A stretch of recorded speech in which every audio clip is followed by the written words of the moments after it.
السلام عليكم ورحمة الله وبركاته. متابعينا الكرام ما شاء الله، هنتكلم النهاردة على فصيل من الفصائل المميزة في مصر بفضل الله عز وجل، فصيل الرمان. من أهم الفصائل الموجودة في مصر ما شاء الله تبارك الرحمن. حمام رماني، أهم حاجة تركز عليها وش فرد الحمام. وش فرد الحمام يعني عظمة عريضة مثلثة، عظمة محملة ما شاء الله تبارك الرحمن. جنزير احمر اللي هو الجفن اللي بره دوت ما شاء الله، كل ما يكون عريض كل ما يكون محسن فرد الحمام. عين بيضة اللهم بارك. تشميرة الجناح لازم يكون فوق الديل مش تحت. الرجل العريضة المحملة اللهم بارك اللهم بارك يا رب العالمين. معلومة بس، دي طيرة لسه عليها 4 ريشات تبارك الرحمن بفضل الله عز وجل.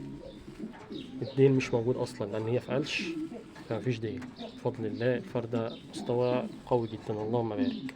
طبعا العظمة هنا عريضة مثلثة محملة زي ما انتم شايفين كده اللهم بارك اللهم بارك يا رب العالمين.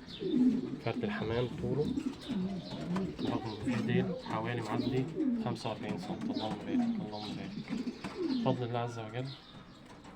احنا هنتكلم كل يوم او كل فترة كده عن فصيل معين، نحاول نوضح للناس المستوى عشان الناس تفهم يعني ايه كينج ويعني ايه رمان بفضل الله عز وجل.